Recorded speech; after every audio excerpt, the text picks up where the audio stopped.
¿Qué tal? Buenos días.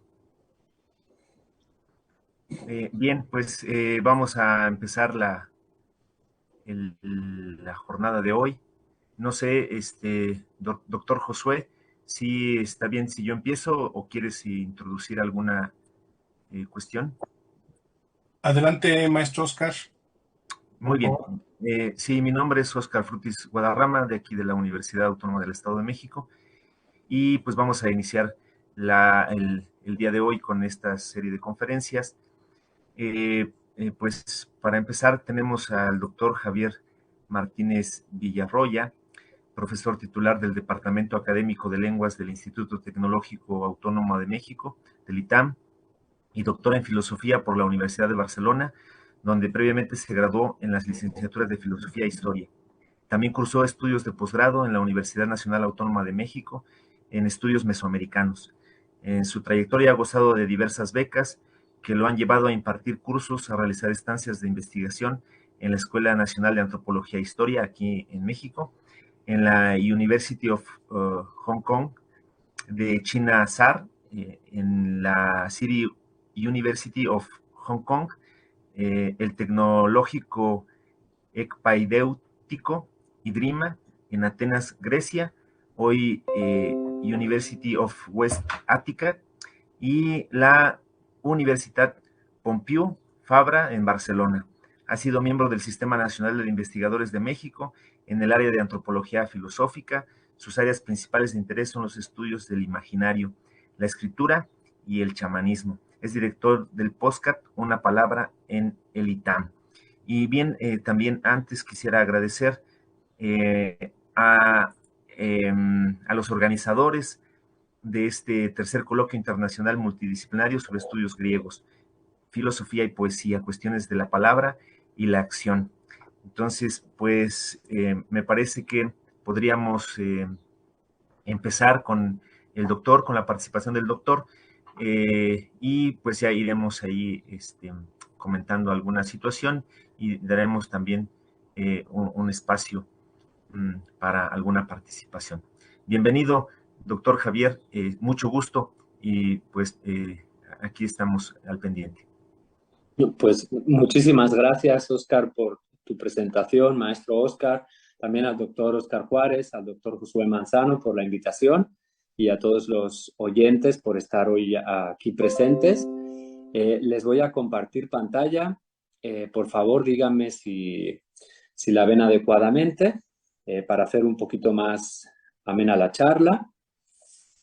Y si alguno de los fragmentos de video que pongo no se oye, díganme, o si alguna imagen se traspapela. Bueno, en primer lugar, mientras se va cargando, pues de nuevo reitero mis agradecimientos por la invitación. Espero estar a la altura del Congreso y tengo pues el privilegio de que me vayan a oír exponer una investigación que hice hace un tiempo y bueno, me da mucho gusto hacerlo en el marco de este congreso, ¿no? Una de las preguntas del congreso era cómo la poesía, la literatura y la filosofía clásicas han influido en otros periodos significativos de la cultura universal. Y esa pregunta, de algún modo, yo la reformulé o me la reformulé para tratar de responderla del siguiente modo. ¿En qué sentido los motivos gnósticos han influido en la ciencia ficción? Bueno, vuelvo a... Recording in progress.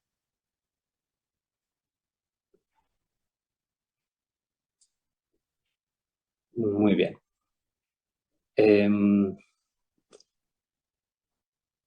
¿Me podrían indicar, por favor, si ven mi pantalla, los motivos gnósticos de la ciencia ficción? Sí, de acuerdo, perfecto.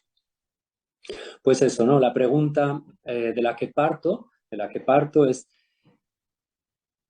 los motivos gnósticos de la ciencia ficción. Si hay ciertos motivos míticos, ni temas, ahorita platicaré de esto, que de algún modo aparecen en los relatos cinematográficos o literarios, hoy pues muy divulgados por la televisión, Netflix, etcétera, ¿no? Y de hecho, creo que esta pregunta o este título se podría interpretar de dos modos. El primer modo sería decir que hay ciertos motivos míticos que aparecen también en la ciencia ficción. O sea, por ejemplo, el mito de que este mundo es una prisión de hierro. Ahora platicaremos sobre esto. Esto aparece en la ciencia ficción, es influencia del gnosticismo. Esa sería la primera lectura de este título, ¿no? O sea, los motivos gnósticos en algunos relatos de ciencia ficción. La segunda posible interpretación de este título es un poquito más esotérica y sería algo así como pensar que la ciencia ficción es un género con una suerte de voluntad propia, como si los géneros tuvieran su propia voluntad, y que esta voluntad tiene motivos gnósticos. Bueno, esta es un poco más compleja y no sé si dará para discutir o dialogar sobre ello, pero de algún modo se inspira esta interpretación o esta posible lectura en lo que defendían los filósofos de la filosofía perenne, René Guénon, Titus Burckhardt, etcétera, etcétera, que defendían que el conocimiento se transmite muchas veces de forma inconsciente. Entonces, en esta segunda lectura, ¿hasta qué punto la ciencia ficción está transmitiendo de forma inconsciente conocimiento antes atesorado, acumulado por el gnosticismo? Pues bueno, dicho esto, les comento también, les leo un pasaje de Borges sobre un texto de ciencia ficción muy conocido de Ray Bradbury titulado Crónicas Marcianas.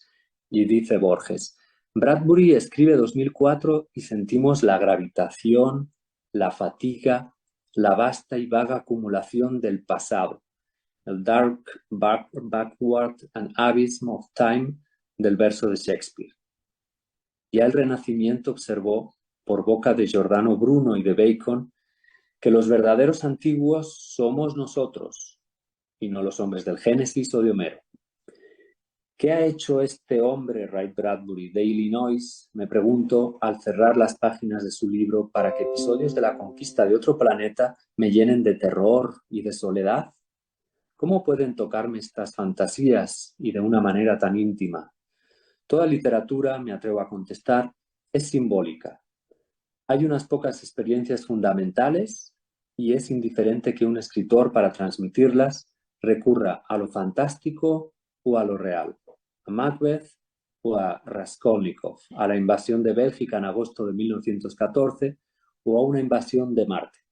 ¿Acaso la tercera expedición es la historia más alarmante de este volumen? Su horror, sospecho, es metafísico.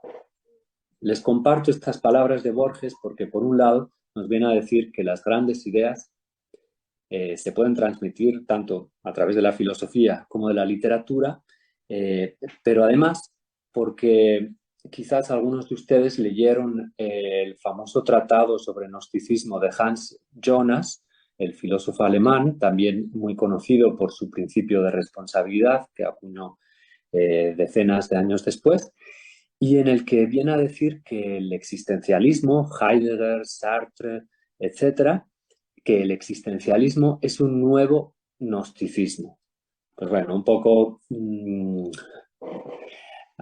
juguetonamente, yo diría que la ciencia ficción también es un nuevo gnosticismo, ¿no? Y en este contexto, en esta investigación, pues bueno, claro, aquí había un reto muy grande, que era qué corpus utilizar, ¿no? Porque el corpus de textos gnósticos es vastísimo. Tradicionalmente se ha considerado que gnóstico es todo aquel texto que defiende que el modo de liberarse, de iluminarse, es el conocimiento. No las obras, por ejemplo, sino el conocimiento. Conocimiento es salvación y la salvación es conocimiento. Claro, esto lo podemos encontrar en cualquier contexto, prácticamente. Hay textos en decenas de culturas que podrían encajar en esta definición. Pero bueno, en general se ha tratado después de circunscribir lo que definimos como gnóstico. No obstante, yo para mi investigación lo achiqué del siguiente modo y dije, voy a leer unos cuantos textos de la biblioteca de Nag Hammadi, que están en copto, los leí en español, no hablo copto, ni lo leo. Luego me centré en la lectura de Hans Jonas, sobre todo de los padres de la Iglesia, porque cuando Hans Jonas escribe su tratado todavía no se habían descubierto los manuscritos de Nag Hammadi, y luego también me baso en algunas ideas de la Grecia clásica, Platón, el orfismo, etcétera, etcétera. Y por el otro lado, me centré en un autor de ciencia ficción, porque pues, la ciencia ficción también es vastísima, que me parecía que especialmente trataba temas gnósticos, que es Philip K. Dick.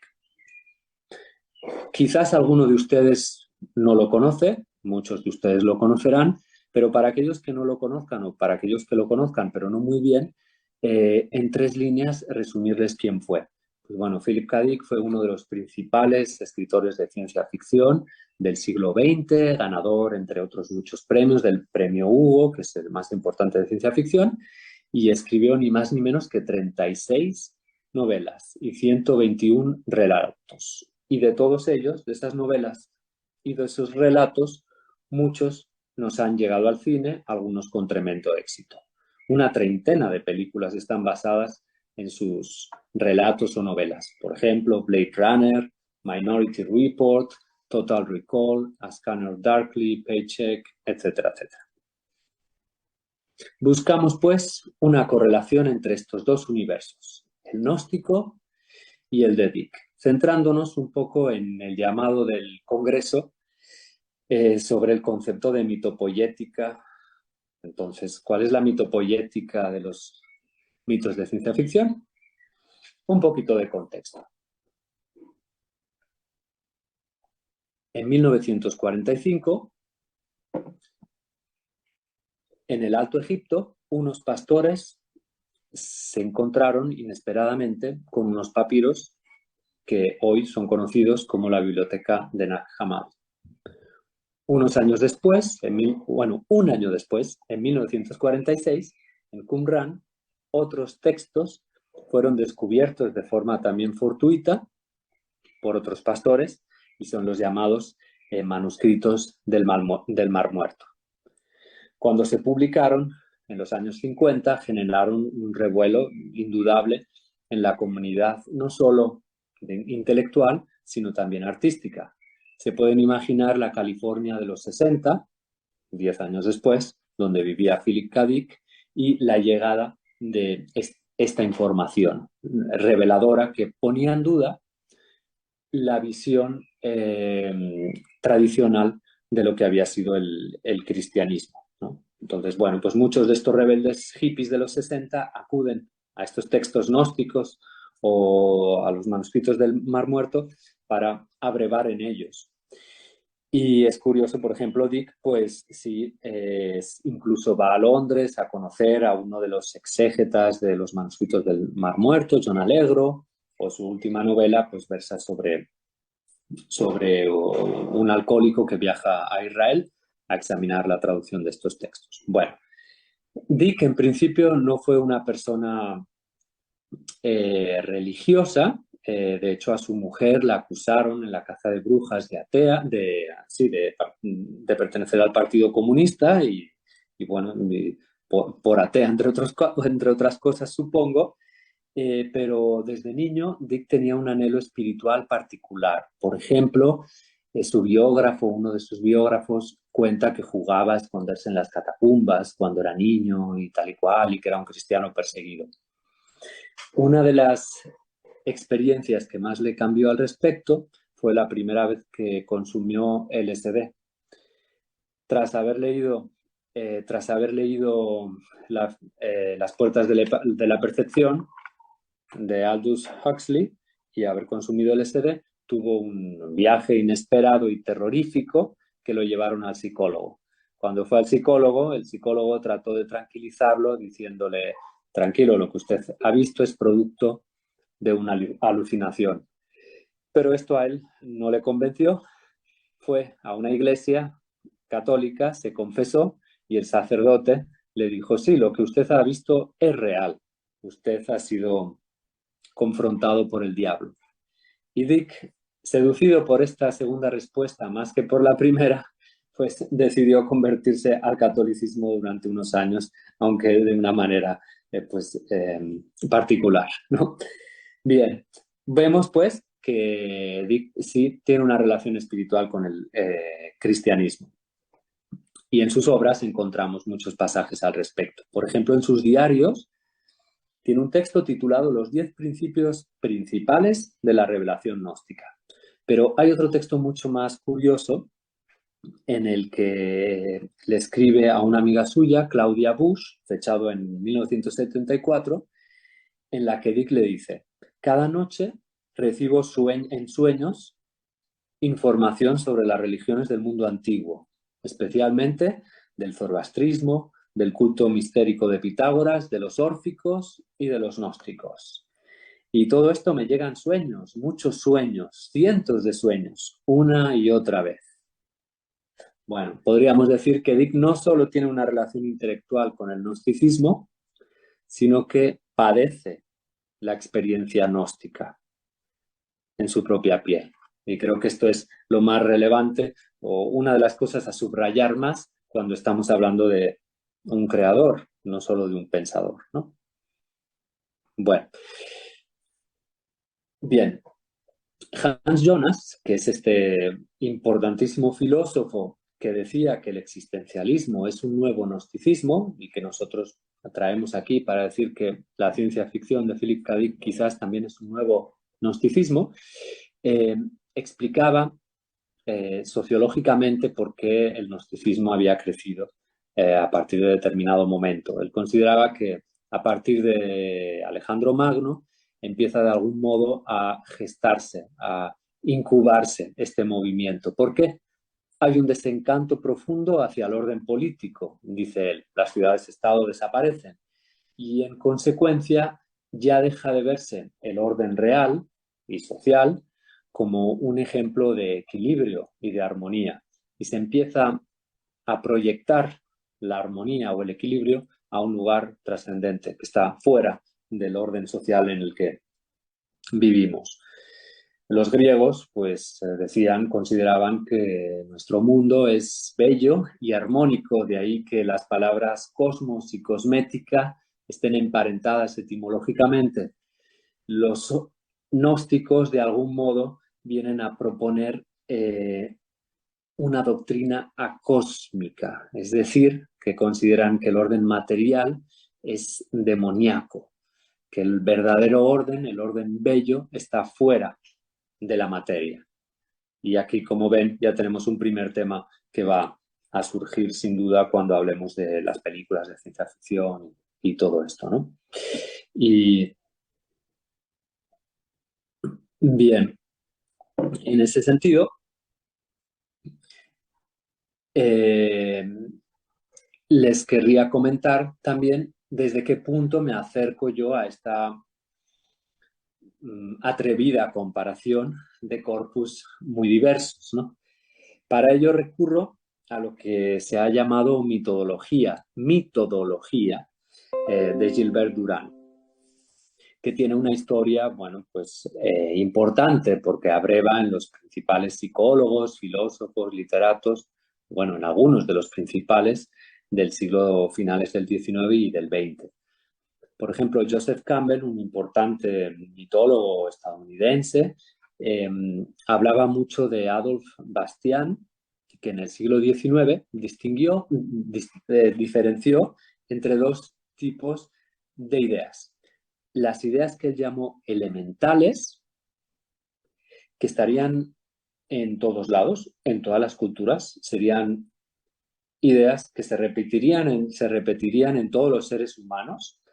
Y por otro lado, las ideas étnicas, que serían propias ya de determinados pueblos. Es decir, las ideas étnicas serían las estudiadas por etnógrafos, por historiadores, por sociólogos. Las ideas elementales, sin embargo, serían las estudiadas por la psicología, ¿no? Sin duda, esta distinción sirvió de inspiración al concepto de arquetipo junguiano al concepto de mitologema de Carl Kerenyi, y podríamos pensar que se inspira en las ideas platónicas o incluso en los topoi literarios de la antigüedad, ¿no? En estas ideas pues arquetípicas que se encarnan de formas diferentes en culturas diferentes. Bien, además de inspirarse en esto, la mitología también abreva en el estructuralismo. Bueno, antes de entrar en ello, pues mencionar tan solo que, bueno, entre los arquetipos fundamentales, por ejemplo, que identificaría Carl Gustav Jung, pues encontramos estos de aquí, ¿no? Que han sido utilizados de poco hoy en día en la filosofía, pero sí algo en la psicología de raigambre junguiana y mucho en la política y la propaganda, ¿no? Cuando uno puede encontrar imágenes donde algunas marcas tratan de acercarse a ese arquetipo que, aunque no demostrado desde un punto de vista físico, pues por alguna razón parece que a la hora de armar relatos, como puede ser el de la propaganda, pues funcionan, ¿no? Entonces cada compañía trata de acercarse a un arquetipo concreto. Yo quiero ser el cuidador, yo quiero ser el explorador, el amante, el rebelde o el mago. Bien, Joseph Campbell fue un pasito más allá y propuso que no solo estaban estas ideas elementales arquetípicas, sino que también había una estructura de relato mítica que se repetía una y otra vez. Y para no alargarme, muchos de ustedes ya lo conocerán, él lo definió, lo nombró con el nombre de monomito. Todos los relatos comparten los relatos tradicionales que realmente han permeado en la humanidad, como el del Buda, el de Cristo, el de Pitágoras, etcétera, etcétera, contienen una estructura común. Hay una partida del mundo real, hay una iniciación, un viaje a las profundidades de la Tierra o del espacio, y hay un regreso en el que, tras una serie de pruebas, el iniciado, que partió quizás como humilde pordiosero o quizás como joven príncipe, regresa como rey que debe, tras haber ofrendado su vida a una misión superior, debe retornar a la sociedad para compartir su conocimiento, ¿no? Pues bueno, también se basa en Joseph Campbell, Gilbert Durant. Y cuando les mencionaba que se basaba en el estructuralismo, pues me permito hacer esta broma de ¿cuál es mi tema? Pues mi tema es el concepto de mi tema también, ¿no? Que Levi-Strauss definía así: sabemos que no se encuentran los mitemas, que serían las unidades mínimas, las unidades constitutivas mínimas de un relato mítico, decía Levi-Strauss. Sabemos que estas no se encuentran entre fonemas, morfemas o semantemas, sino en un nivel superior. De lo contrario, el mito se confundiría con cualquier otro tipo de discurso. Por lo tanto, debemos buscarlos al nivel de la oración.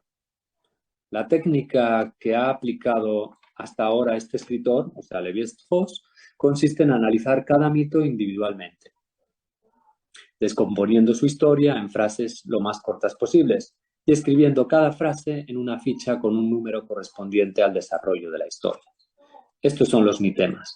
El método de convergencia de Gilbert Durant se inspira también en esto y, bueno, su objetivo es localizar vastas constelaciones de imágenes, constelaciones más o menos constantes y que parecen estructuradas por cierto isomorfismo de los símbolos convergentes. Y dice, en la analogía, A es a B lo que C es a D. En la convergencia, A es a B lo que A' es a B'. Con ejemplos. En la analogía, pues bueno, el presidente de una república es como el capitán de un barco. Muy bien. En la convergencia, el cetro es al basto, es incluso al principio de la fecundidad, al poder, etcétera, etcétera, lo que la cuna es a la tumba, al recipiente, a la crátera, a la copa, ¿no? Pues es un método un poquito diferente. A mí este método me sirve para atrevidamente hacer la propuesta que ahorita les voy a comentar y que consiste justamente en identificar 5 mitemas que creo que afloran tanto en el imaginario gnóstico como en el imaginario de la ciencia ficción y que tienen que ver con esta idea fundamental, y por eso les pongo la imagen del sol, del tarot de Marsella, que si bien en el cristianismo más ortodoxo a veces se defiende que uno debe salvarse mediante o se salva gracias a la calidez, a la bondad de Dios, los gnósticos dicen que antes, el sol antes de calentar, entendiendo esa calidez como bondad, el sol antes de calentar ilumina. Y esa sería la gran diferencia entre los gnósticos y otras aproximaciones. Pues bien, spoiler alert, aquí solo les comento esto, que voy a hablar de muchas películas, pero bueno, muchas viejitas. Entonces ahí, quien no quiera oír, se tapa los oídos un instante cuando vea alguna peli que quiera ver y no ya ha visto todavía. El primer mi tema que identifico es que este mundo es un engaño. A ver si les puedo poner un videito. Ustedes me dicen si lo alcanzan a oír o no. Si no lo alcanzan a oír, pues me dicen, por favor.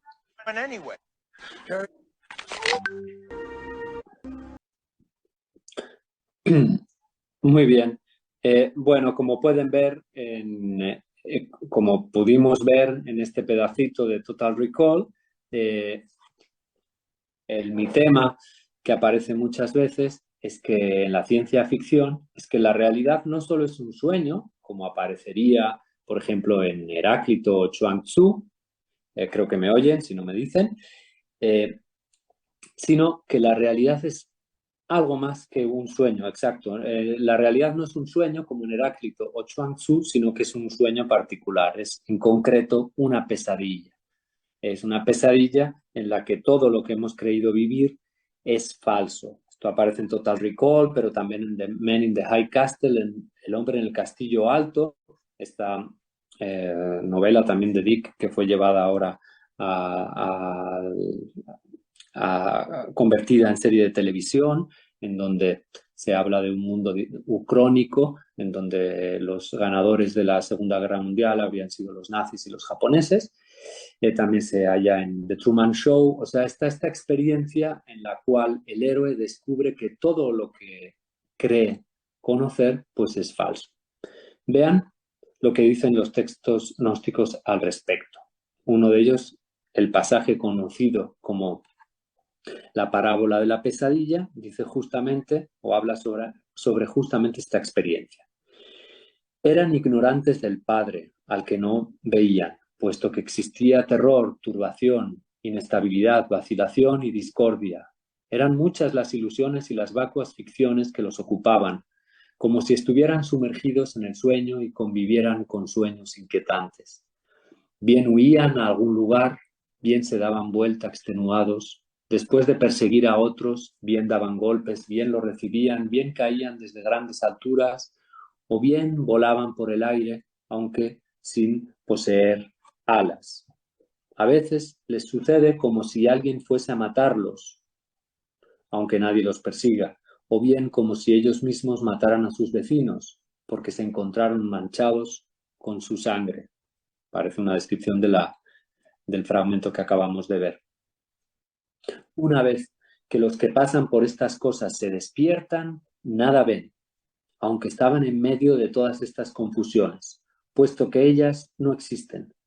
Semejante es el modo de los que han rechazado la ignorancia lejos de sí, igual que no tienen en ninguna consideración el suelo, así tampoco consideran sus acciones como algo sólido, sino que las abandonan como un sueño tenido en la noche. El conocimiento del Padre lo aprecian como el amanecer. De esta manera ha actuado cada uno de ellos, como cuando estaban dormidos mientras eran ignorantes. Y este es el modo como ha llegado el conocimiento, como si se despertara. Esto dice el fragmento gnóstico, ¿no? Bueno, evidentemente, esto nos remite al mito de la caverna platónico y también a las conocidas laminillas áureas de los órficos, aquellas que se enterraban junto a los muertos órficos en sus tumbas, y que decían aquello de soy de la tierra y del cielo estrellado, pero mi estirpe es celeste, y esto lo sabéis también vosotros, agonizo de sed y perezco. Dadme prestamente del agua fresca que emana del lago de la memoria, porque de lo que se trata es de recordar. Y aquí es interesante siempre recordar la etimología, el análisis de la etimología de la palabra griega que traducimos por verdad, aletheia, llevada a cabo por Martin Heidegger, ¿no? Aletheia como un desvelamiento, desocultamiento o incluso desolvidamiento. Bien, el segundo mi tema del que creo que aparece tanto en la ciencia ficción como en el gnosticismo, es decir, que sirvió o sirve para inspirar los relatos de ciencia ficción, es el de que el mundo no solo es un engaño, sino que es una prisión de hierro. Este lo hallamos también en diversas películas, novelas, muchas de ellas también relacionadas con Philip K. Dick, y especialmente en The Matrix. No me voy a alargar porque ya es una película que ha sido muy analizada, pero bueno, tan solo recordar que el protagonista se llama Mr. Anderson cuando está en la Matrix, cuando está en el programa informático que mantiene dormidos a todos los seres humanos, es decir, Mr. Anderson, señor, hijo, son of Andros, hijo del hombre, es el hijo del hombre, que cuando despierta se convierte en Neo, el nuevo hombre. Y despierta gracias a la ayuda de Morfeo, que es el sueño, y de Trinity, que es la Trinidad. Y su enemigo, que encarna a este programa informático, pues es Mr. Smith, que en inglés sería el señor herrero. Es decir, con lo que nos encontramos aquí es con que el malo de la película encarna al carcelero de la prisión de hierro. Recordemos a Platón, pero recordemos también lo que nos decían los gnósticos al respecto. Especialmente Marción de Sinope acuñó el término haec cellula creatoris para describir cómo imaginaba el mundo. El cosmos como una celda cerrada, una habitación sin hendiduras, sometido a la implacable Eimarmene, la ley antigua impuesta por los arcontes, a menudo identificados con los planetas. Es curioso también porque este pasaje, bueno, esto me lo voy a... bueno, este pasaje es muy importante en la biografía de Philip K. Dick y es de algún modo homenajeado en la película de Matrix que les comentaba antes. Resulta que el 20 de febrero de 1974, Dick fue sacudido con la fuerza de una extraordinaria revelación durante una visita al dentista en la que recibió una buena dosis de pentotal sódico. Luego, una joven se acercó a su departamento de Fullerton, California, y con una botella de pastillas Davro.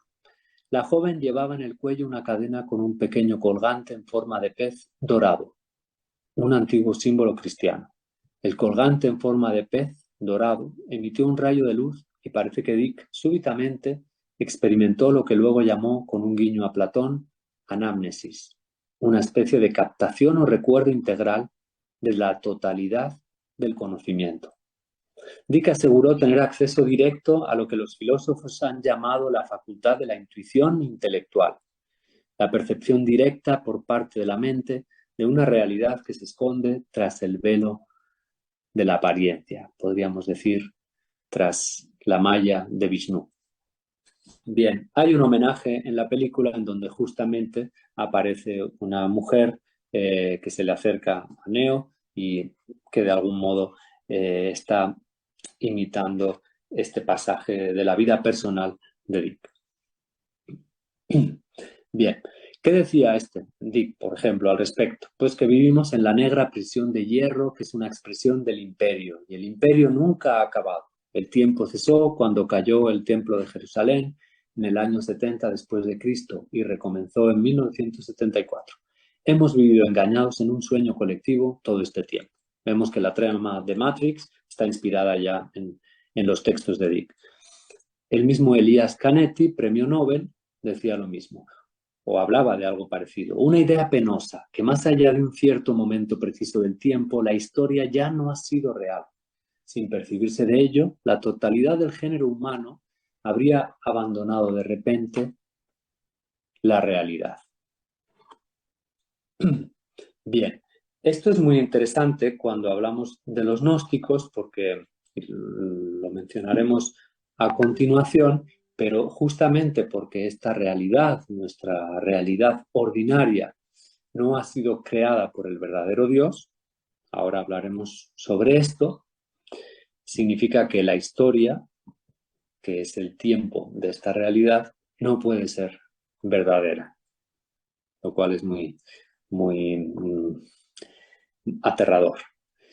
Bien, y estas ideas evidentemente las hallamos pues antes también que se identificara el gnosticismo como un movimiento. En Platón, por ejemplo, el cuerpo es sepultura del alma, pero también está esta descripción de Jámblico tan sugerente y que nos recuerda también de nuevo algunas películas de ciencia ficción, que dice así: los tirrenos torturaban a muchos de sus prisioneros, los tirrenos torturan a muchos de sus prisioneros, atan vivos a cada uno de ellos cara a cara y miembro a miembro con un cadáver. De igual modo, el alma parece haberse estirado y unido a todos los órganos sensibles del cuerpo. Esa es la descripción que daban los órficos. Este es un fragmento que se atribuye a los órficos de lo que significaba tener un alma y un cuerpo. Era como estar pegado a un cadáver, ¿no? Bien.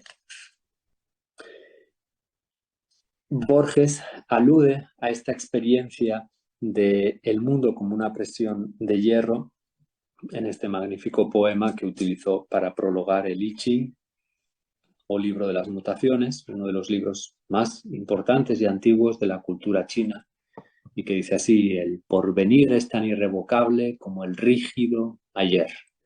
No hay una cosa que no sea una letra silenciosa de la eterna escritura indescifrable, cuyo libro es el tiempo. Quien se aleja de su casa ya ha vuelto. Nuestra vida es la senda futura y recorrida. El rigor ha tejido la madeja. No te arredres, la ergástula es oscura. La firme trama es de incesante hierro. Pero en algún recodo de tu encierro puede haber un descuido, una hendidura. El camino es fatal como la flecha, pero en las grietas está Dios, que acecha.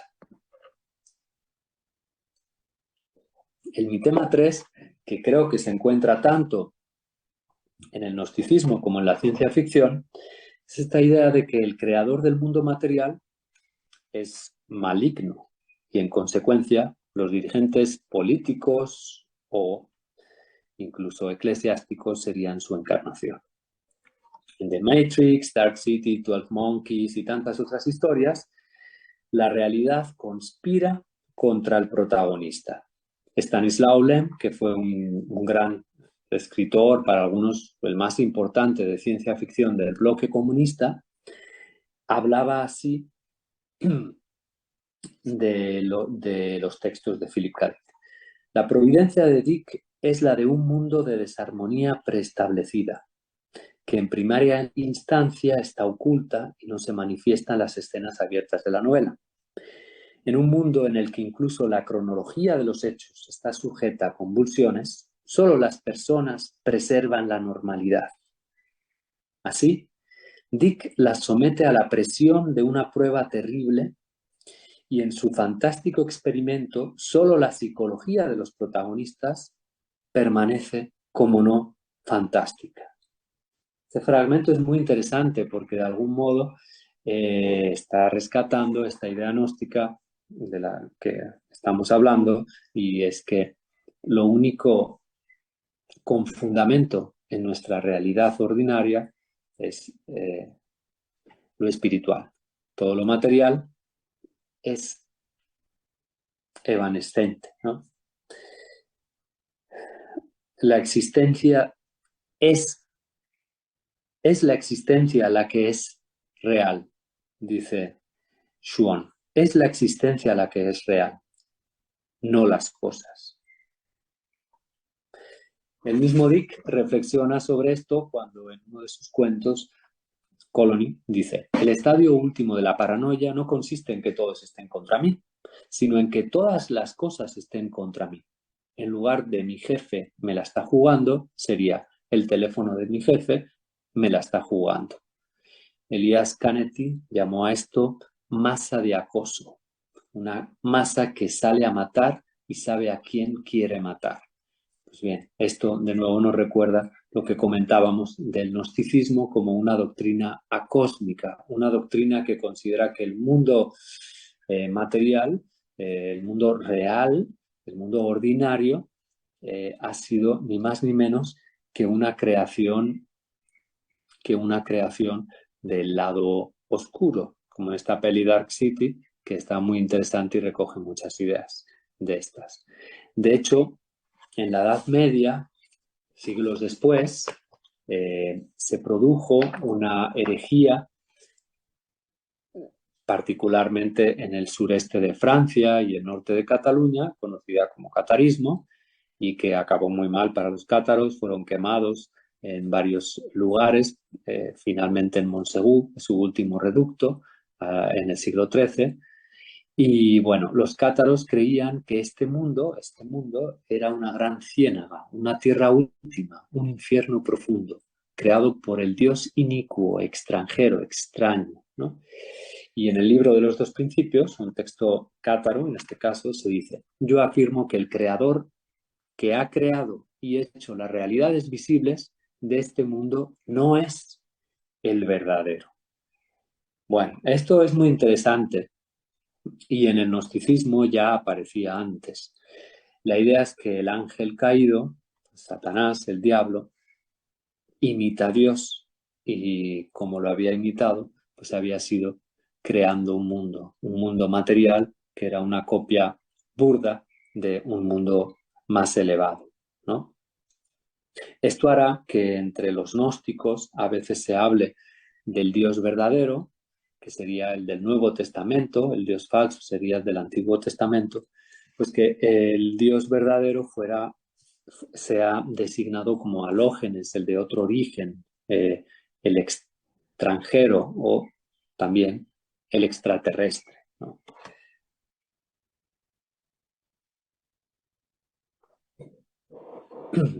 Es interesante cómo analizan algunos autores esta creación material al decir que Dios, el verdadero Dios, no creó desde la nada, sino que creó desde sí mismo. La nada es lo que se creó desde aquello de lo que Dios se había retirado. Es decir, la materia es nada y por ello su veneración es idolátrica, nos dice Nelly, un especialista sobre los cátaros. En este contexto se entenderían, por ejemplo, mejor las palabras de San Agustín, antiguo maniqueo, que decía: los pecados me han conducido a la nada. Y bueno, recordemos de nuevo cómo empezamos un poco esta charla, ¿no? Que Hans Jonas mencionaba que el existencialismo es un nuevo gnosticismo. ¿Por qué? Justamente por esta experiencia de la nada, que aparece una y otra vez en relatos y películas de ciencia ficción.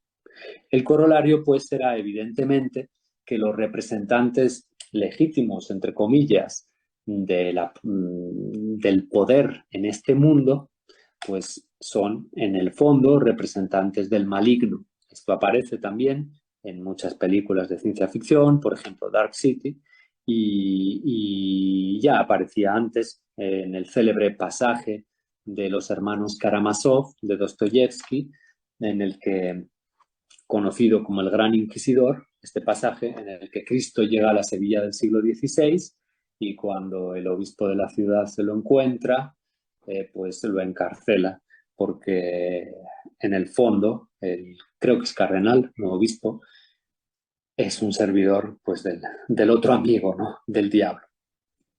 Bueno, Felipe Neri escribía en el siglo XVI: en esta vida no hay purgatorio, sino solamente cielo o infierno, pues el que lleva con paciencia sus aflicciones tiene el paraíso, y el que no, tiene el infierno.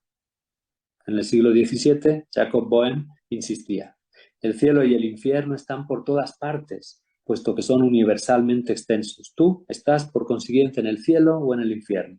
El alma tiene el cielo o el infierno dentro de sí misma.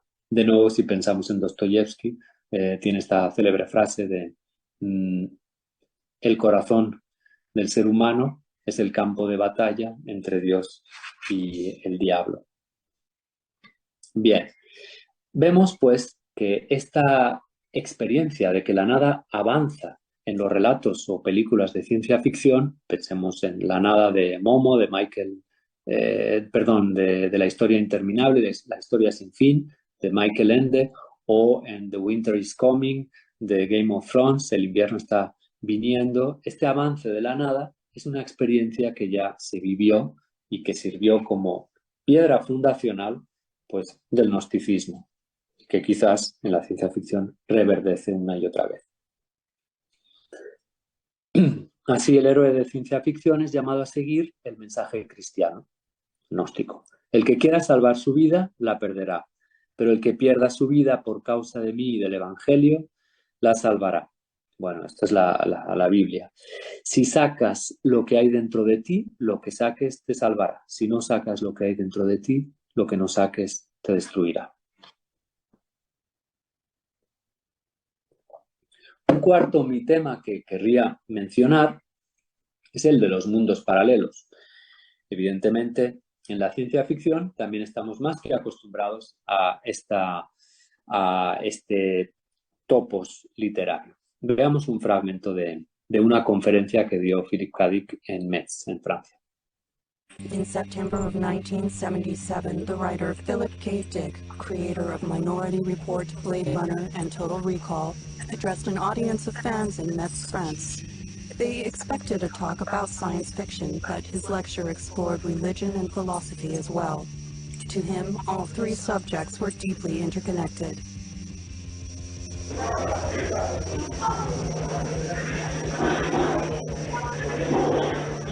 The title of my address is, If You Find This World Bad, You Should See Some of the Others.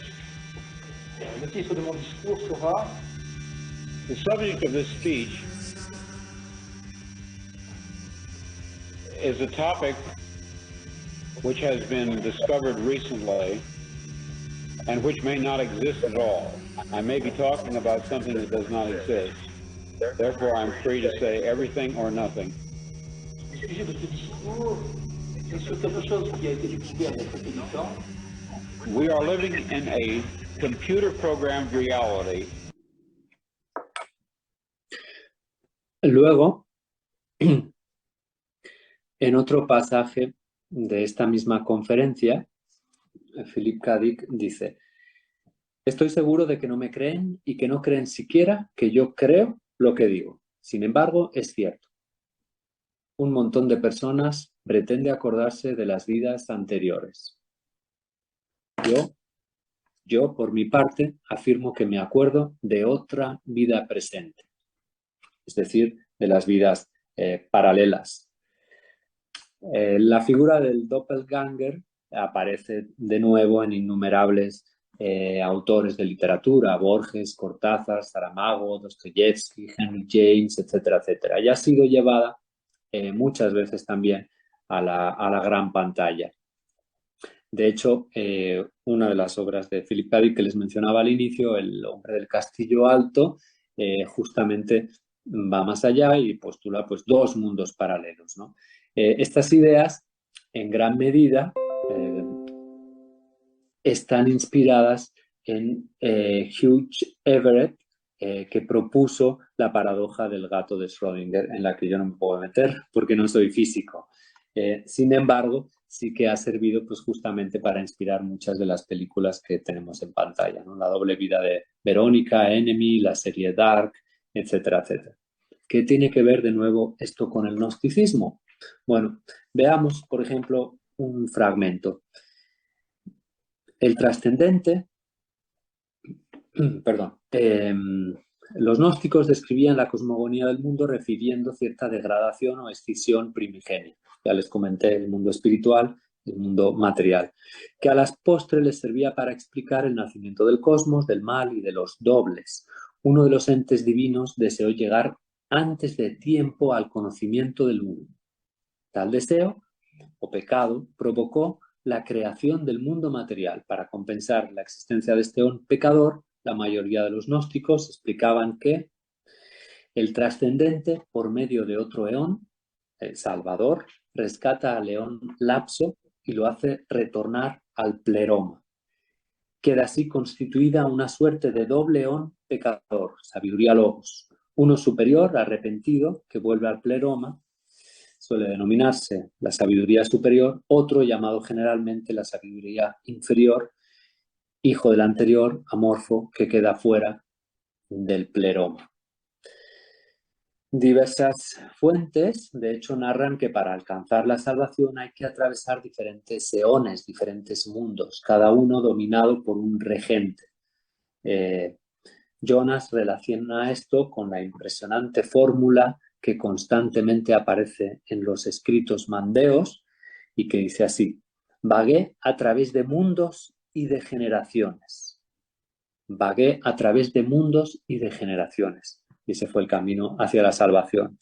Los mandeos, para algunos, son los únicos gnósticos que continúan sobre la faz de la tierra hoy en día, en el actual Irak.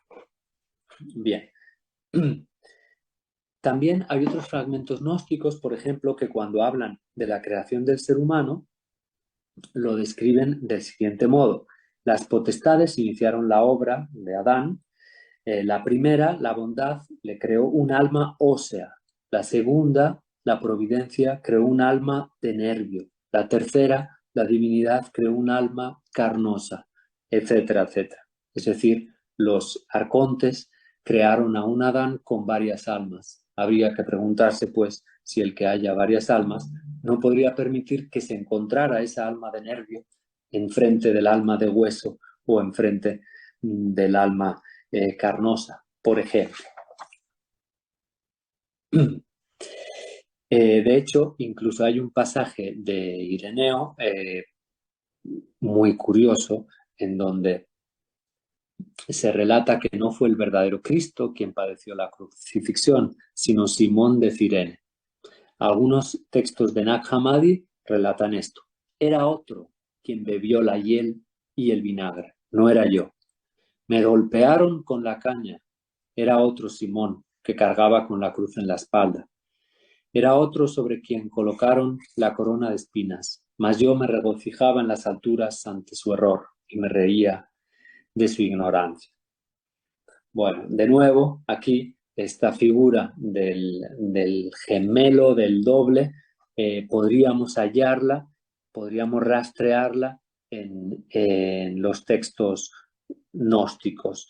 De hecho, hay un pasaje, un texto que es conocido justamente como Halógenes, el de otro origen, que les mencionaba antes, que podría hablar de que la persona espiritualmente madura se convierte en un extraño para este mundo, en un muerto en vida o en un vivo entre muertos, en un despierto entre dormidos, y que dice así, habla de tres personajes, ¿no? Son individuos perfectos y todos ellos constituyen una unidad con el intelecto. Y el poder que hay en ti es la que muchas veces se extendió como palabra procedente del tripotente. Ella es la intelección de todos los que constituyen una unidad. Ellos comprenden por medio de una primera intelección, no a la manera de un ser sujeto al devenir, sino que el primer principio otorga el devenir con aquel elemento secreto de la existencia, suministrando toda cosa, ya que es el que existe por el hecho de conocerse a sí mismo. Bueno, este pasaje así quizás les quedó un poco descontextualizado y la traducción quizás no es demasiado poética, pero nos está hablando de individuos perfectos, del tripotente, que comprenden por medio de una primera intelección y no a la manera de un sujeto, de un ser sujeto al devenir. O sea, para aquellos que hayan visto Minority Report, nos está describiendo pasajes que bien podrían haber inspirado la película, en donde 3 precogs son capaces de prever el futuro justamente porque juntos pueden vivir de algún modo o ver de algún modo más allá del tiempo.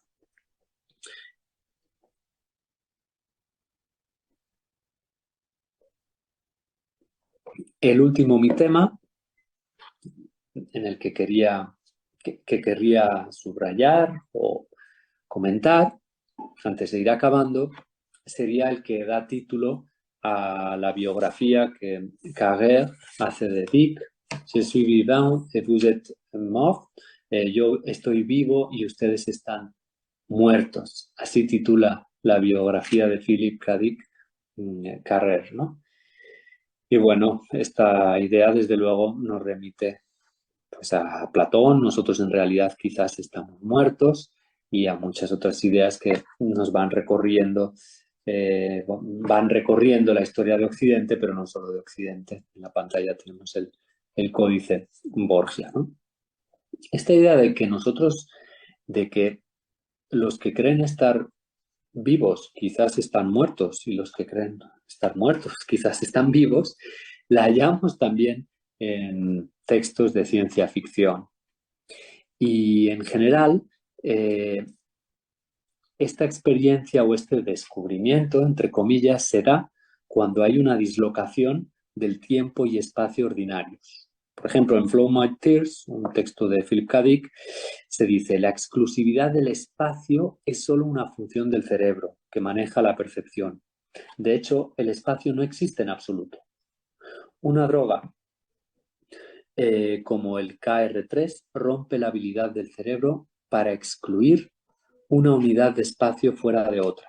Es decir, aquí versus allá se pierde. El cerebro no puede decir si un objeto ha desaparecido o está todavía allí. Cuando esto sucede, como resultado, se abren corredores especiales conflictivos y un universo completamente nuevo aparece en el cerebro. Joseph Campbell, cuando lee a Kant, lo lee de un modo curioso y dice: si Kant estaba en lo cierto y las leyes del espacio y del tiempo pertenecen a la mente, entonces el espacio interior y el exterior son una misma cosa, y el propio espacio exterior está en nuestro interior. Bueno, el proceso de autodescubrimiento, escribía Pagels, una de las principales historiadoras del gnosticismo, hablando de los gnósticos, el proceso de autodescubrimiento empieza cuando una persona experimenta la angustia y el terror de la condición humana, como si se hubiera extraviado en la niebla o su sueño se viese turbado por pesadillas aterradoras, como decíamos. Y esto sucede cuando el iniciado se disloca del espacio y del tiempo fenoménicos. Beatriz le dice a Dante desde la última esfera del paraíso: diré sin preguntarte lo que quieres oír, pues lo contemplo donde convergen todo cuando y ubi. O en palabras del Jesús gnóstico: cuando hagáis de los dos uno y hagáis lo de dentro como lo de fuera, y lo de fuera como lo de dentro, y lo de arriba como lo de abajo, entonces entraréis en el reino. Si no ayunáis del mundo, no encontraréis el reino.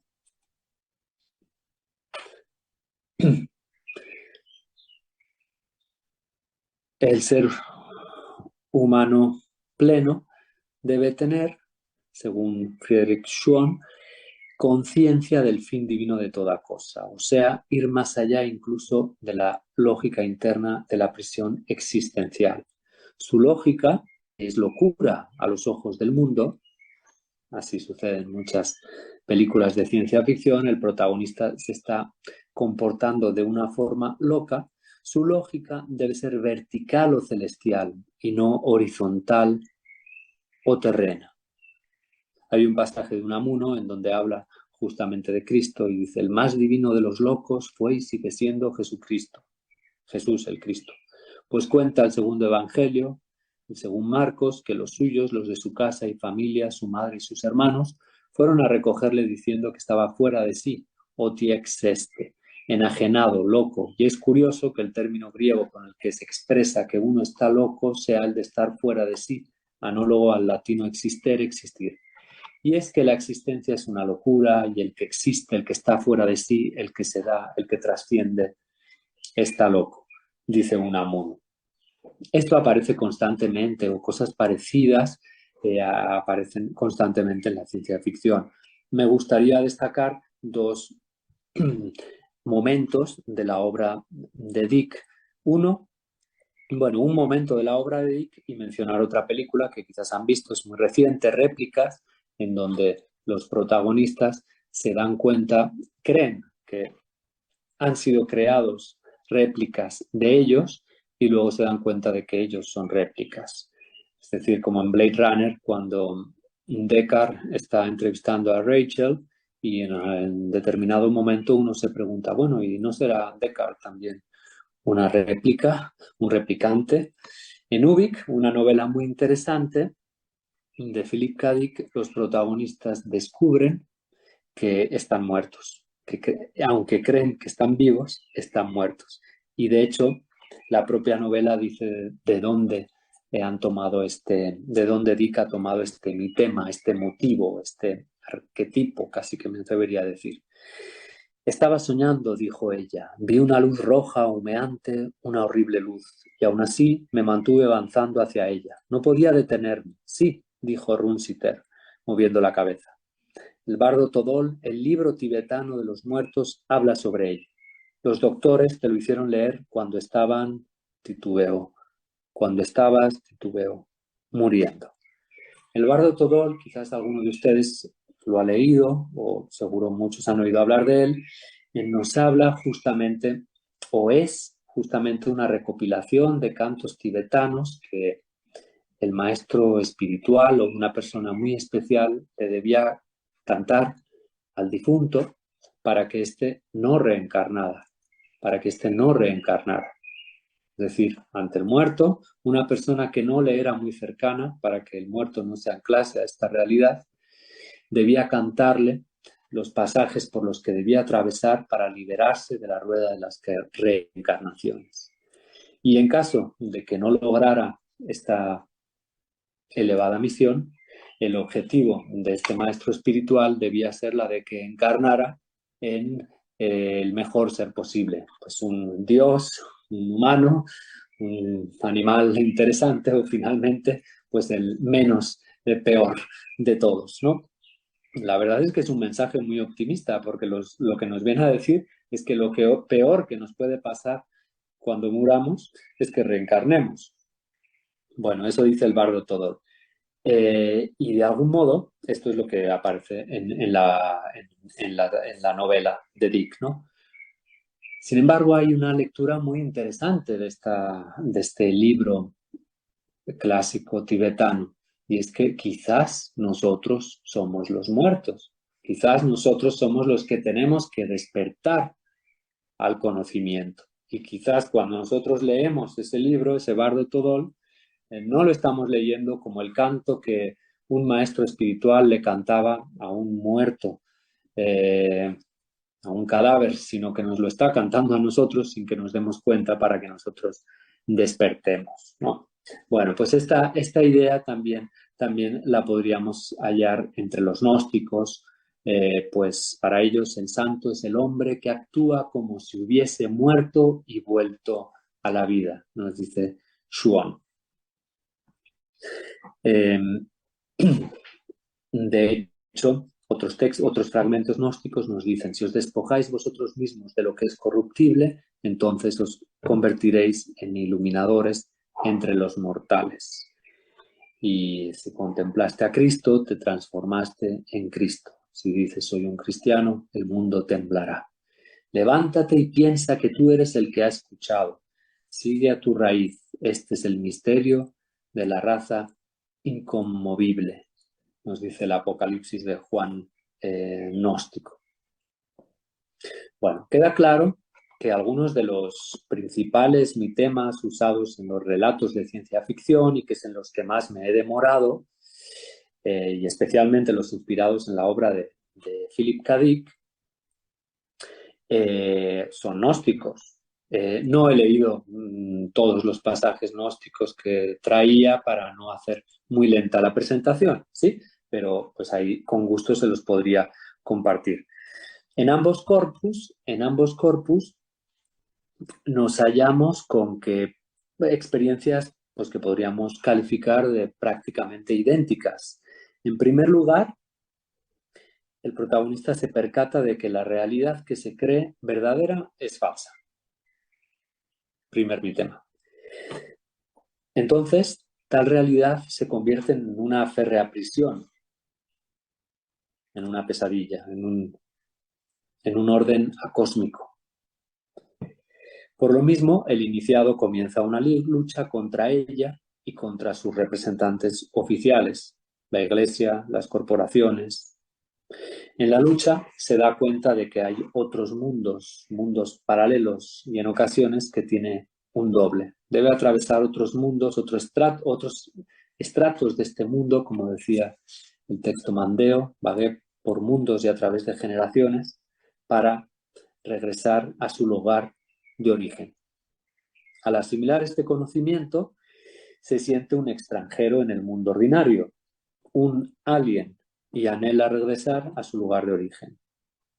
En la aventura aprende que cuando uno creía estar vivo, estaba muerto.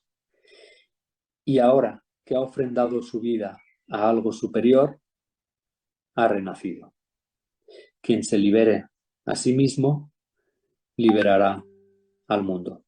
Recuerden el pasaje de la Biblia que dice en el que un escriba le dice a Cristo: Maestro, yo te seguiré a donde quiera que fueras.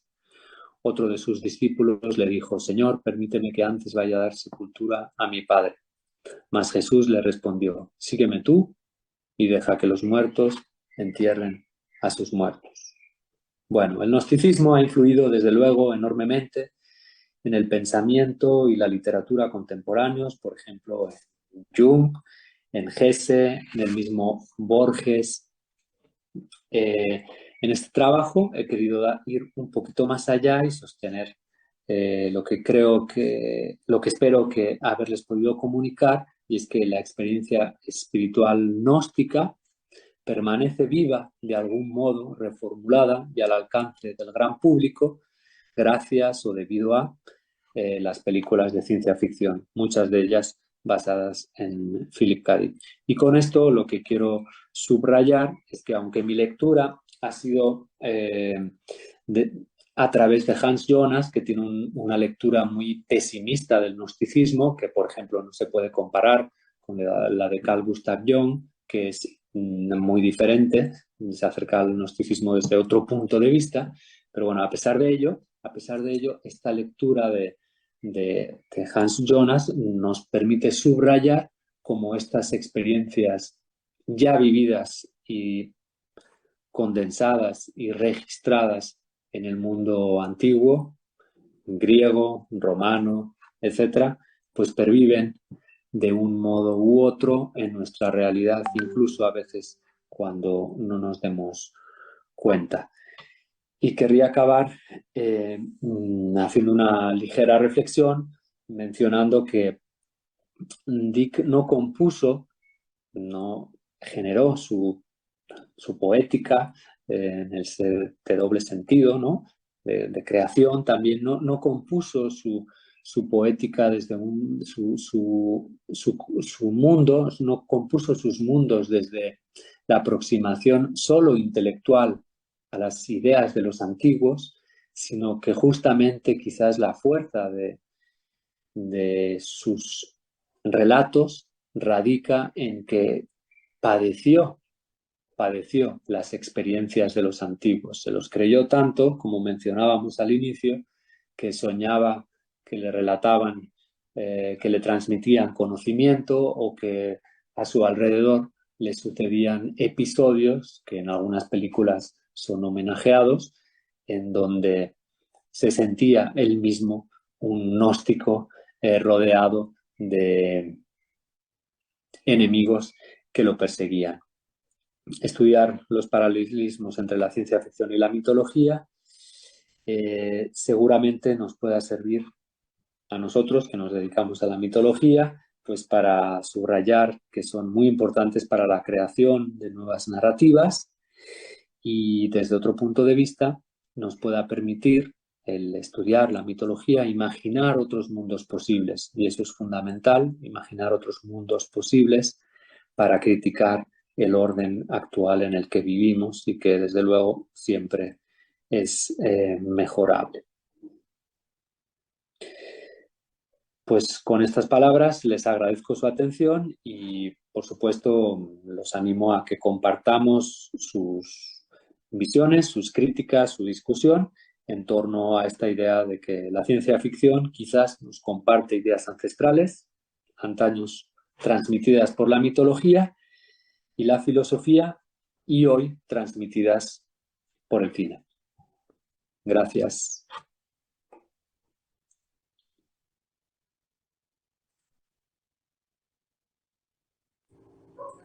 Muy bien.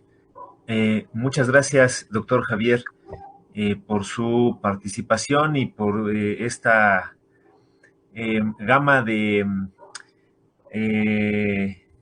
pues de posibilidades, ¿no? De alguna forma de concebir una realidad, ¿no?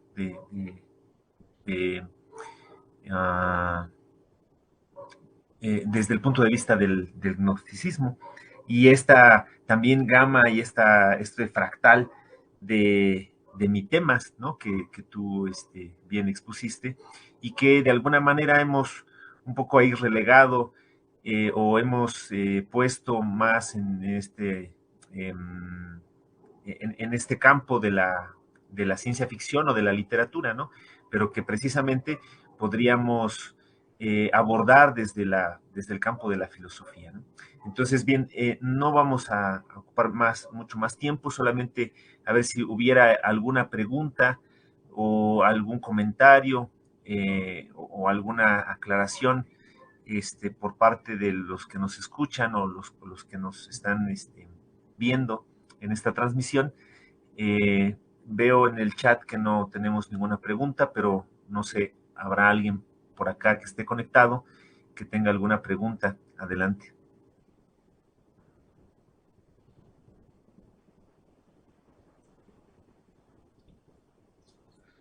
Sí, Oscar.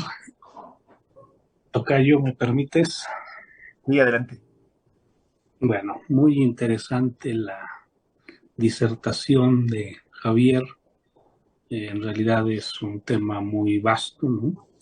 Y a mí me gustaría un poco plantear, si pudiera dilucidar de forma un poco más profunda, ¿no?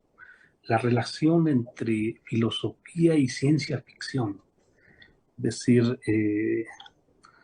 ¿cuáles serían los elementos que nos permitirían distinguir entre algo que se debe leer como filosofía y algo que se debe leer como ciencia ficción o como literatura? Si al final vemos que los elementos que utilizan, ¿no? Pues en cierta medida se empatan, en cierta medida atraviesan exactamente todas esas disciplinas o esas posibilidades de expresión o de arte, y sin embargo seguimos de alguna manera estableciendo una distinción entre lo que sería religión, mito, filosofía, ciencia ficción, literatura, ¿no? Pero no obstante vemos que se nutren de estos elementos y me parece interesante que pudiéramos quizá, porque en algún momento podríamos tal vez decir que la filosofía no es otra cosa sino ciencia ficción. No sé qué te parezca, Javier. Me parece, Oscar, muchas gracias por su pregunta, por tu pregunta. Me parece magnífica y además muy profunda, tanto como lo has formulado, si toda filosofía es ciencia ficción o si la buena ciencia ficción es filosofía. Lo primero que me viene a la cabeza es que, claro, la ciencia ficción no existía antes. Es un género muy reciente. Entonces, y del mismo modo que nosotros hoy distinguimos entre filosofía, literatura, ciencia ficción, etcétera, no sabemos si los antiguos lo hacían tan claramente, ¿no? Pues uno lee a Heródoto, sus historias y ahí se mezcla todo, ¿no? O uno lee a Platón y hay mitología y filosofía al mismo tiempo. Entonces, yo creo que lo fundamental de la filosofía es, o para mí, es que nos haga crecer en el conocimiento, ¿no? Para la vida. Y eso a veces se logra a través de una experiencia más que a través de un relato. A veces también a través de un relato. Uno se pone a leer un asunto y se empieza a cuestionar su forma de vivir, ¿no? Pero pues ese poner en duda o cuestionar o ayudarnos a crecer en nuestro modo de habitar el mundo, creo que se puede dar tanto a través de un relato más explicativo, que es como hoy entenderíamos argumentativo la filosofía, o también más a través de un relato más bien narrativo, que es como aparece quizás la filosofía en la ciencia ficción o incluso en textos sagrados, donde la parábola, por ejemplo, es predominantemente narrativa y sirve para transmitir pues elevados conocimientos humanos. Pero la pregunta creo que da para un congreso mínimo. Entonces, muchas gracias, Óscar. Muy bien. Tendríamos unos minutitos más por si alguien más quisiera participar. Sí, adelante, Elvia, por favor. Sí, hola, buenos días a todos. Bueno, excelente exposición, profesor. Le hablo desde Mendoza, de Argentina. Me hizo acordar mucho de mis lecturas, soy profesora en letras, a Calderón de la Barca con La vida es sueño. Pero mi pregunta apunta a ver si la puedo formular bien. Estoy de lo más asombrada y apenas comenzando y un poco asustada con el tema de la inteligencia artificial. ¿Cómo se podría entender desde el mundo del gnosticismo esta nueva, no sé si gran creación del género humano?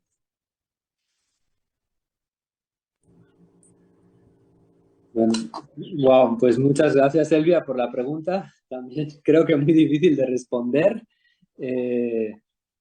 No me la había planteado, pero hay varios fragmentos gnósticos en los que se describe la creación del mundo material como un pecado, digamos, de algún modo de hibris, de insolencia, ¿no? Es los arcontes por envidia hacia Adán, porque se dan cuenta que Adán es demasiado inteligente, es más inteligente, más elevado que ellos, entonces lo encapsulan en un cuerpo, ¿no? Y lo materializan como hoy estamos materializados. Bueno, con los textos gnósticos pasa que hay muchos, son muy diferentes, a veces son contradictorios, entonces por eso empleé este modo de aproximarme a ellos, el de la mitología, ¿no? Pero lo digo porque igual a veces digo una cosa y luego digo la contraria, ¿no? Pero yo como le respondería a Elvia sería imaginando que quizás con la inteligencia artificial se nos podría revelar esa creación, ¿no? Que la creación podría tratar de adueñarse o de ponerse por encima de su creador, ¿no? Que es el gran dilema. Si la inteligencia artificial, pues no que nos vaya a sustituir, que nos sustituya en parte, pues yo no lo veo como algo problemático. Lo que veo como problemático es que se ponga por encima de nuestra capacidad ética, moral, de decisión.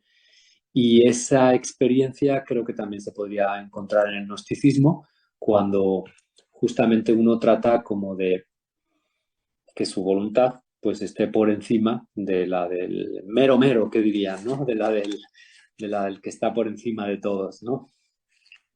No sé responder de otra forma, Elia, muchas gracias. Oh, muy bien, muy bien. Me aclara bastante. Una cuestión desde el punto de vista que veo que le gusta la etimología. ¿Es en mitología? ¿Viene de mitos más eidos, más logos? ¿O es un juego con metá y de método, de metá más jodos? Lo de metodología es un término que utiliza Gilbert Dugan en su libro más conocido, sobre todo, pero también en otros, las estructuras antropológicas del imaginario, y en donde juega con la idea de que el saber del camino recto, en este caso, pues tiene que ver con el mito, ¿no? Con el mito, que se centra mucho en el concepto de cuenca semántica y trata de buscar cuál sería el mito rector de un periodo determinado de la historia, ¿no? De estos, pues dice, por ejemplo, a finales del siglo XIX, inicios del XX, los mitos rectores de nuestra cuenca semántica serían el psicoanálisis, el progreso y el materialismo marxista, ¿no? Y a partir de ahí empieza a desglosar. De ahí viene. No fue mía la propuesta en este caso.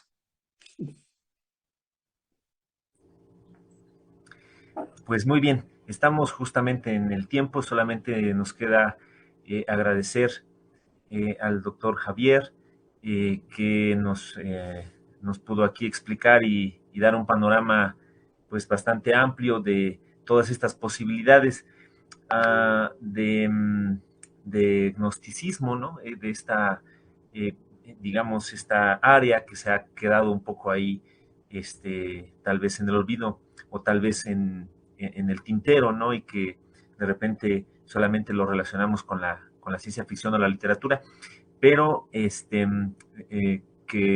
es muy, muy loable que se rescate, ¿no? Y sobre todo, pues en la literatura, ¿no? Ahí tenemos toda una gama para explorar. Muy bien, doctor. Muchas gracias y también agradecer al comité organizador, al doctor Josué, al doctor Oscar y a los demás integrantes de esta área. Entonces, sin más, pues vamos a dejar aquí la... No sé si Bueno, el doctor Oscar, Josué... Ajá, sí, adelante. por ahí tenemos un lapso de tiempo de media hora. La próxima actividad inicia a las 11. Entonces, si hubiera alguien de los compañeros o del público que quisiera aprovechar este momento, ¿no? Para plantear alguna otra pregunta, pues vaya, tenemos un breve espacio. ¿Verdad, Josué? Sí, sí, claro que sí, si gustan, Sí, hay media hora entre... pueden utilizar este Ajá, tiempo. sí, en el programa salió así, de 9 a 10:30. Y también, claro, si Javier tiene espacios y su agenda no le acusa, no le causa problemas, si tiene la disposición, pues sería pertinente, ¿no? Si me permiten, yo pudiera... Sí, Javier, ¿tienes tiempo? Sí, por supuesto, encantado, un gusto y un honor que podamos estar platicando sobre algo que a mí me interesa mucho y oír su opinión. Adelante, Mariano. Sí, bueno, antes que nada, pues felicitar al doctor Javier, que es muy interesante y da para pie a muchas reflexiones. No sería con respecto a la participación anterior de la doctora Elvia, otro mi tema, el dilema de la inteligencia artificial con respecto a su creador, que es muy arcaico, que está en el mito de Andrógino, está en Adán, como lo señalas. Es un mi tema que atraviesa el imaginario colectivo y el imaginario de la historia de la humanidad, y que se hace muy presente con el temor, diríamos, del, del, del creador y sobre todo de los creadores, en todo caso, ante el escape y que se escape de control, diríamos, su propia creación. Con respecto a, sería otro mi tema, diríamos que sería bueno trabajarlo, tratarlo. Y bueno, felicitarte por tu gran ponencia y creo que nos hace reflexionar cómo nos hace falta mucho qué pensar, tanto desde la filosofía como desde la ciencia y la literatura, transposición de límites que antes estaban muy demarcados con lo real y la ficción, y que ahora ya no está muy suficientemente marcado en el sentido positivista del término, y nos hace repensar la conexión entre la imaginación y lo real, ¿no? Y la capacidad polifacética en que podamos expresar, como en el cine, como en el teatro, como en la música, como en otras formas. No sé qué pudieras pensar de ese cambio epistémico que también tenemos, que se escapa del control, diríamos, y que exige nuevas formas de métodos o nuevos enfoques multidisciplinarios para poder tratar estas cosas que evidentemente el cine, el arte, anticipa mucho y hasta a veces se vuelve profético, lo que lentamente tanto la filosofía como la ciencia, como ya lo han dicho muchos pensadores y poetas, incluso el pensamiento es más lento que la imaginación, pero que exige una forma de tarea de nosotros los humanistas, digamos, de repensar esos límites. ¿Qué pensarías de ese cambio epistémico? Muchas gracias, Mariano. También me parece tu intervención con mucha amiga, que se diría en España, de mucha mella. Lo primero que querría decir es que creo que pues abriendo oportunidades como esta, coloquios, congresos como estos, pues es nuestro pequeño aporte, ¿no? Cómo abordar asuntos humanos desde diferentes ópticas, ¿no? Mi tema que mencionas de la relación entre el creador y la criatura, sí, me salté alguno que tenía también para no hacer muy extensa la ponencia, pero ese no lo tengo, entonces lo debería trabajar, porque sí, en la ciencia ficción, en Blade Runner, cuando mata el replicante a su creador, y en muchos otros relatos de ciencia ficción está muy presente, y no lo he revisado en el caso de los gnósticos. En el cine se da mucho a la cuestión de la inteligencia artificial que escapa a su creador también. Exacto, también, ¿no? Sí,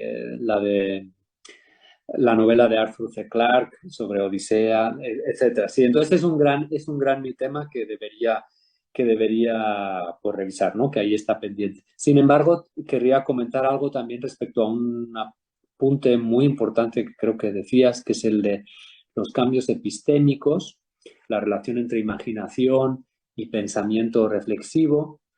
A mí hay una frase muy bonita de Julio Cortázar. Yo doy clases sobre todo de escritura, de comunicación, y Julio Cortázar, como saben, era un amante del boxeo, del box, y él decía que en un cuento el escritor gana al lector, lo atrapa por nocaut. En la novela, en cambio, el escritor gana al lector por puntos, ¿no? Y ahora, oyendo a Mariano, me vino un poco esta frase, ¿no? Y pensé que quizás la filosofía al lector a través de un combate de puntos. Y en cambio, cuando hablamos de... Leandro, creo que tienes el audio prendido, no sé si quieras... Bueno, pues me vino a la mente esta idea de que a través de la filosofía quizás nos ganamos o nos ganan. Uno gana al lector a través de los puntos, es algo largo y tendido, y sin embargo, con algunas prácticas culturales, que pueden ir de la escultura a la pintura, pasando por la literatura, el creador se gana a quien lo oye a través del knockout. Me pareció muy, muy, muy ilustrativo. Y creo que esto se relaciona con algo también muy importante, que es que en Europa a veces los estudios de la filosofía son son los estudios sobre algunas personas que pensaron. Yo cuando llegué a México tuve el privilegio de asistir a los seminarios de Alfredo López Austin, pues gran estudioso de la cultura mesoamericana, y pues él hablaba del término cosmovisión. Y a mí particularmente me parece más seductor, porque cuando hablamos de filosofía parece que filosofía solo puedan hacer unos pocos, solo hagan unos pocos, las grandes mentes, ¿no? Y cuando hablamos de cosmovisión, sin embargo, estamos hablando de que todos compartimos ciertas imágenes que dirigen nuestro comportamiento. Algunos se dan cuenta más que otros, pero todos tenemos muchas cosas en común, ¿no? Y sobre esos pensamientos conscientes o inconscientes que tenemos en común, creo que es lo más valioso, creo que es más interesante reflexionar sobre ellos, ¿no? Y bueno, y ya por último, si hubiera que cuestionarse cómo nosotros nos acercamos a estos asuntos, quizás deberíamos, criticando el mismo término cosmovisión, preguntarnos si no nos acercamos siempre al conocimiento con una misma metáfora, ¿no? Pensando que nosotros, que las cosas tienen que ver, o que hay una cosmovisión, o sea, en estos dos ejemplos que tienen que ver con la etimología de la palabra theorein, que antes mencionaba Elvia las etimologías, theorein como un ver, un contemplar. Quizás nosotros nos acercamos mucho al conocimiento como si fuera visión, y quizás el conocimiento también puede ser escucha o diálogo o tacto o no sé.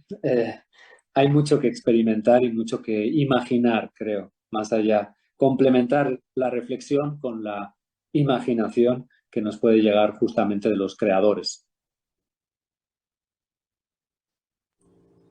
Muy bien. Gracias. Gracias, Javier. Sí, por ahí David había levantado la mano. David Rodríguez, ¿estás todavía por acá? Sí, aquí estoy. Muy bien, sí, te escuchamos.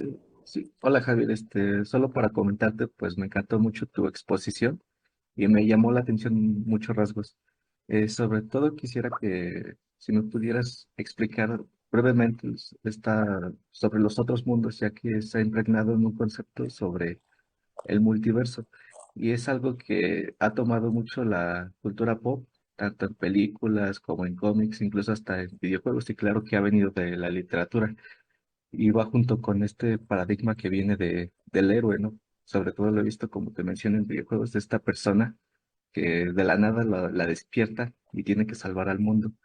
Y entonces, a partir de ello, pues tiene que decir si lo salva o no, o si lo deja en ruinas.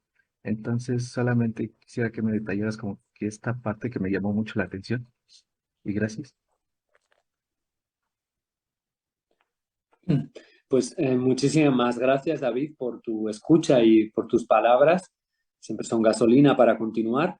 El tema de los otros mundos es un poco incluso escalofriante, ¿no? Cuando vimos la respuesta, la conferencia en Metz de Philip K. Dick, ¿no? Y que decía esto de, mucha gente se queja de este mundo y no se imagina cómo es este otro mundo paralelo que está a nuestro lado, ¿no? Entonces, o mucha gente recuerda vidas pasadas, yo afirmo recordar vidas paralelas, ¿no? Eso me parece fascinante. En los textos gnósticos esto aparece de una forma quizás indirecta, al menos en los que yo he consultado, debería seguir estudiando. El concepto clave ahí sería el de orden o el de doctrina acusmática que mencionábamos por un lado, y por otro lado el del concepto de imarmen, ¿no? Que es el concepto como de destino, que para los estoicos pues era algo a aceptar, ¿no? Pues hay un destino que nos toca cumplir, y pues el sabio, el piloto, demuestra que es buen piloto en la tempestad, no cuando el mar está en calma, y el guerrero lo demuestra no entrenando, sino en la batalla, ¿no? Y pues eso mismo nos toca a nosotros cuando nos llega el destino, a veces no tan favorable, cómo reaccionamos ante él, ¿no? Entonces los estoicos daban, por supuesto, ese destino, ese orden, y trataban de sobrellevarlo con sabiduría, ¿no? Pero en el gnosticismo se da ese cambio y resulta que los arcontes, que a veces son identificados con los 7 planetas que van rigiendo nuestro destino, pues con los gnósticos la cuestión cambia y de algún modo nos vemos arrastrados por el destino ordinario y debemos atravesar esos diferentes infiernos para acceder a ese otro mundo paralelo que es el espiritual. La verdad es que la pregunta me parece muy fascinante, el concepto de multiverso, rastrearlo en el pasado. Creo que ese sería un tema muy bonito, por ejemplo, de una tesis doctoral, ¿no? ¿El concepto de multiverso es algo contemporáneo o, por el contrario, podríamos rastrearlo en la antigüedad? Y nos llevaría hasta el problema del tercer hombre de Platón, la caverna, dentro de la caverna, fuera. Creo que daría mucho juego. No te puedo responder más, no lo he estudiado, pero me quedo con esa pregunta envenenada. Sí, perfecto, me queda muy bien respondido. Muchas gracias. A ti. ¿Alguien más? ¿O alguna otra intervención? Bueno, pues mira, ya aprovechando este espacio un poquito que tenemos, a mí me pareció muy interesante la relación que hiciste con el existencialismo, esta idea de que es un nuevo gnosticismo, y esta idea de que la existencia es la real. De alguna manera, yo también pensaría que lo que tenemos más a la mano es la existencia propia. Ese es nuestro inicio, la fuente, digamos, de todo, incluso conocimiento científico. Y que por ahí también esta situación que comentaba el doctor Oscar, la relación entre la filosofía y la ciencia ficción, pues también podría recaer un poco en esta situación también, como la relación entre la filosofía y la literatura, ¿no? Que la literatura pues también está hecha con conceptos fijos, ¿no? Y también está hecha con una lógica, con unos indicios de la propia realidad, ¿no? De hechos concretos. No se puede hacer una ciencia ficción sin un concepto de ser humano, sin una referencia a la realidad empírica, ¿no? Entonces, bueno, yo solamente esta parte quería comentarte que me parece muy atinada y muy interesante, ¿no? Esta idea de que la existencia es la que tenemos por cierta, ¿no? Por evidente, digamos, la más evidente, ¿no? Las otras cosas vienen un poco ahí como consecuencia, ¿no? Entonces, no sé, Javier, si quieres hacer algún último comentario, alguna última cuestión y daríamos por terminado. Pues muchísimas gracias, Oscar, también por tu comentario. La relación entre existencialismo y la interpretación del existencialismo como un nuevo gnosticismo no es mía, es de Hans Jonas. Entonces, si te interesa, tiene ahí varios textos muy interesantes. Me escriben todos, quien quiera, y ahí compartimos información, javier.martinez@itam.mx. Mi propuesta es cómo también quizás esa experiencia la podemos encontrar en los relatos de ciencia ficción. Ese sería el añadido, ¿no? Pero sí, es muy seductora. Es una interpretación muy pesimista del gnosticismo, que no coincide con la de Carl Gustav Jung, que lo ve como un modo de liberarnos, ¿no? Como un lugar donde abrevar verdadero conocimiento, ¿no? Pero Hans Jonas tiene una particular visión del gnosticismo que sí pues subraya eso, ¿no? Que el ser humano está arrojado en la realidad, que no hay sentido en este mundo, que el sentido debe estar en otro lado, ¿no? La diferencia es que en el existencialismo, pues ese sentido lo pone uno mismo y en el gnosticismo, pues estaría en otro lado, ¿no? Pero sí da una serie de paralelismos como de 7 u 8 que si estás trabajando estos temas, te lo recomiendo mucho. Y sobre tu otro comentario que me parece muy relevante, estaba aquí con un libro, utilizándolo para sujetar la compu, el de Respuesta Job, de Carl Gustav Jung, de Respuesta Job, Pero comienza este libro justamente con algo que creo que tiene que ver con tu comentario, y es que él dice que las realidades de la psique no pueden demostrarse materialmente. Que yo esté angustiado, que yo esté triste, que yo hoy esté contento, que haya habido química entre dos personas, que una pregunta me haya despertado. Eso no se puede despertar, no se puede demostrar físicamente, pero son realidades psicológicas que por lo tanto hay que estudiar. Y tu comentario me hizo pensar en este libro que tenía delante, ¿no? Como hay realidades que no vemos o que no podemos palpar, pero ahí están rodeándonos. Aprovecho para agradecerles a todos mucho su atención también y a todos los que comentaron y preguntaron y compartieron sus ideas. Muy bien, no sé si el doctor Josué quisiera alguna intervención, alguna cuestión última, a lo mejor sobre las diferentes actividades que va a haber durante el transcurso del día. Gracias, Oscar. Pues sí, solamente agradecer nuevamente a Javier por su disposición a participar con nosotros, saltar todo este horario que tenemos para poder igualmente estar con nosotros. No sé qué hora tengas por allá, Javier. No sé, las Aquí son 10 para las 9. de la noche. De la noche. De la noche. Ah, bueno, todavía es buen tiempo, ¿no? Pues agradecerte mucho, Javier, e invitarlos a las siguientes actividades. A las 11 de la mañana empieza la mesa 4 con 4 ponentes más que van a hablar sobre la filosofía de Aristóteles, el papel de las imágenes y la poesía igual en la propuesta educativa de Aristóteles.